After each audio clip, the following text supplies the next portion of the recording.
spoke to the heads of the sheriff department, the police department, and the state police down there, and they told us how their hearts were reeling. Their message is peace and coming together in the country. What's your message? You don't believe that for 1 minute, do you? That their message is? Yeah. Wow. Did you see that? That's what happens when someone walks into a feelings fight carrying actual facts. Welcome back, everyone. Today we're breaking down one of those moments that doesn't happen very often on live TV. So Sheriff David Clarke sitting across from Don Lemon on CNN, and look, I would just say straight because it wasn't a close contest. Clarke didn't come in to have a polite back and forth. He came in with receipts and he wasn't leaving until he used them. If you're the kind of person who's tired of being told what to think and would rather figure out how to think, you're going to want to stay for this whole breakdown. Let's get into it.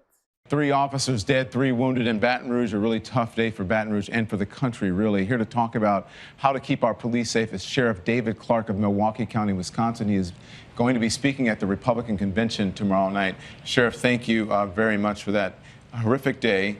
I spoke to the heads of the sheriff department, the police department, and the state police down there, and they told us how their hearts were reeling. Their message is peace and coming together in the country. What's your message? You don't believe that for 1 minute, do you? That their message is? Yeah. That's what they said to me. Okay. Yeah, I believe them. Of Any course I believe them protests when they say over the that. deaths of these cops today in Baton Rouge? I don't know that. I don't know that. Any riots or protests over the police officers in Dallas, Texas? What are you asking? It's a pretty simple question. I asked you if what's your message to the people. Their message is one of peace. What is your message? My message has been clear from day one 2 years ago. This anti-cop sentiment from this hateful ideology called Black Lives Matter has fueled this rage against the American police officer. I predicted this 2 years ago. So what I want to know, okay, Sheriff. do I want to know? With all due respect, do you know that this was because of that? Yes, I do. As a law enforcement officer? I've been watching this for 2 years. I predicted this.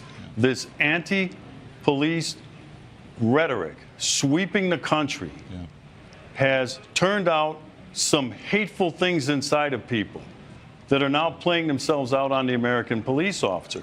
I want to know, with all of the black-on-black violence in the United States of America, by the way, when the tragedies happened in Louisiana and Minnesota, you know that 21 black people were murdered across the United States? Was there any reporting on that? There was a black officer who was killed today. But was there any reporting on that? Sheriff, please, let's just keep the volume down here.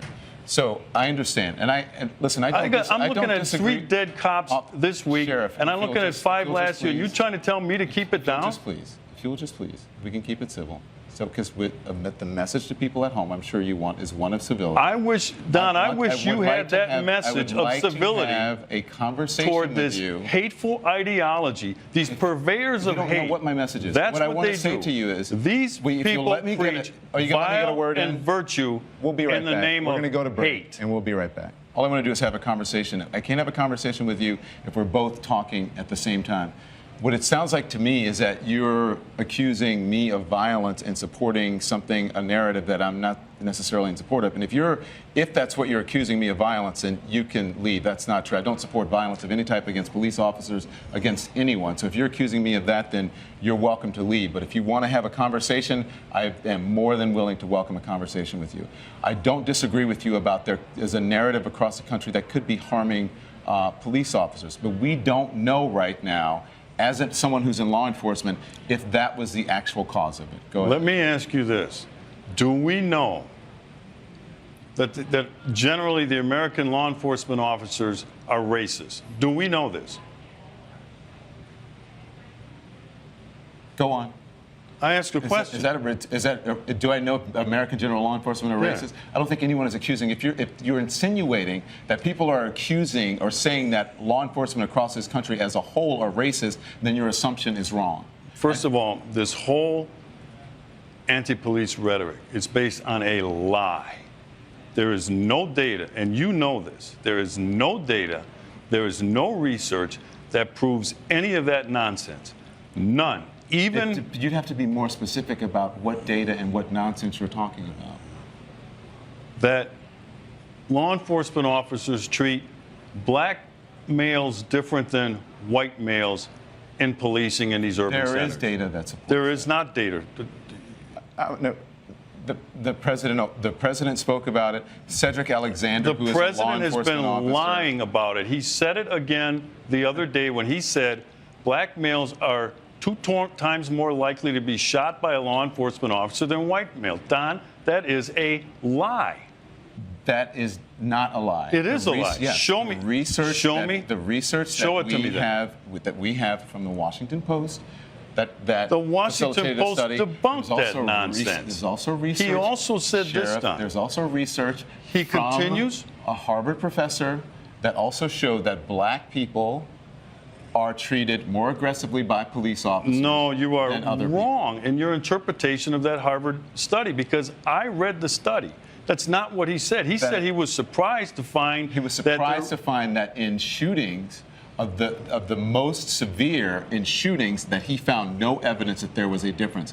Also, it should be noted that that study was a very small sampling of police departments across the country. Many people did not find it credible, but it is also interesting that in that research he found that blacks were treated differently when it came to aggressive policing, but for the most egregious shootings, he found no difference. That's what that study showed. Well, based on what? Just generally?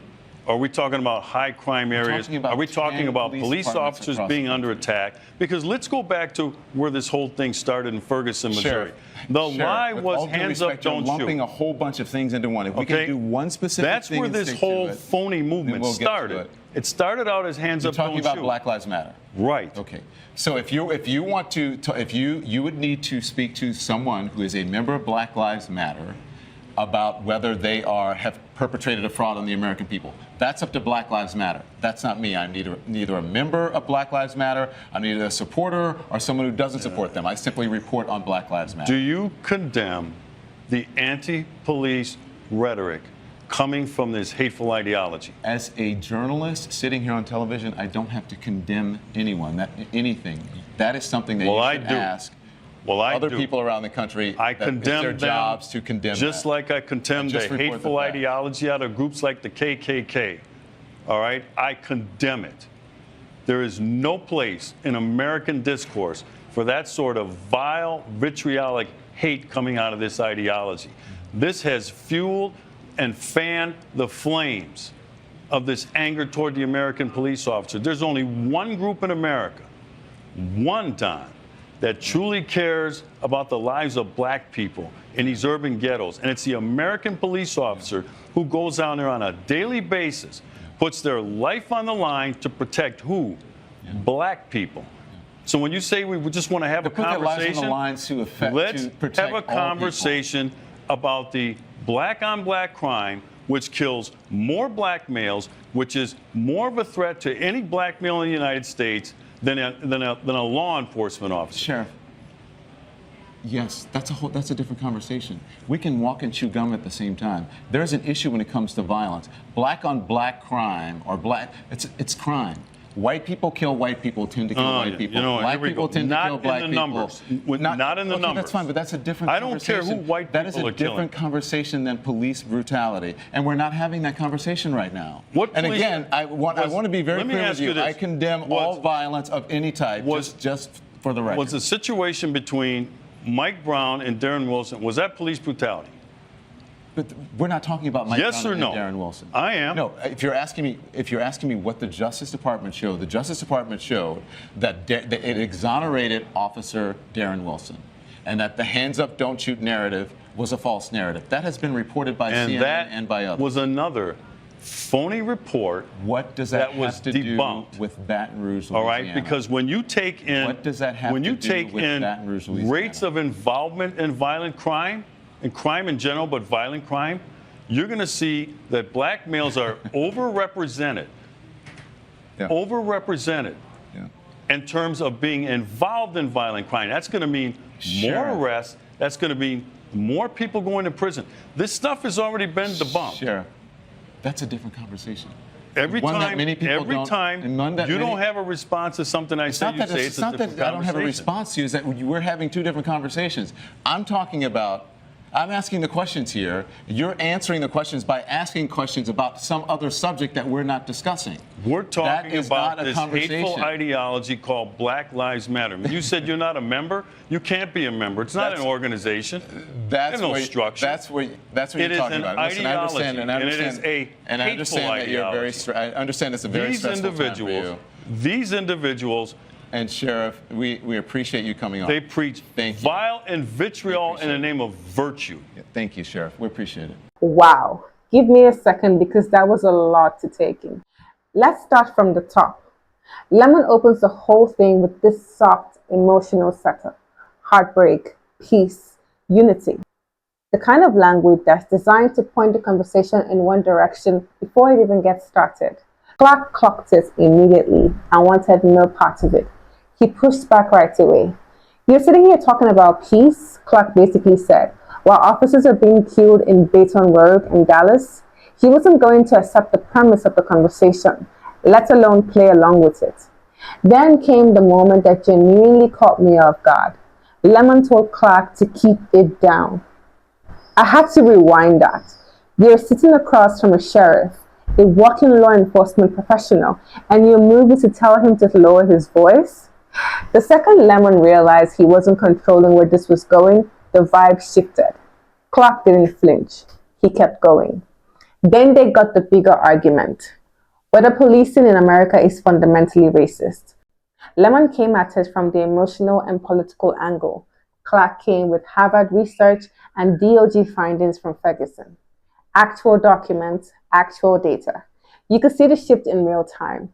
Lemon looked like he came ready for a talking point exchange and got something completely different. The other moment that stood out was when Clark brought up violence in inner city communities. He argued those stories deserved the same energy and the same outrage. Well, Lemon brushed it off as a different conversation.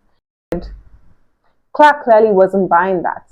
If you're selective about what tragedies matter, that's not really about justice. That's about narrative. Agree with Clark or not, the man walked into what was clearly not a friendly room and didn't budge once. Lemon came in wanting a soundbite. He left having lost the thread entirely. By the end, this stopped feeling like a cable news interview. It felt like two completely different ways of seeing the world crashing into each other on live television. So what do you think? Did Lemon lose control of that interview, or did he handle it better than it looked? Tell me in the comments. Like, subscribe. If you want more breakdown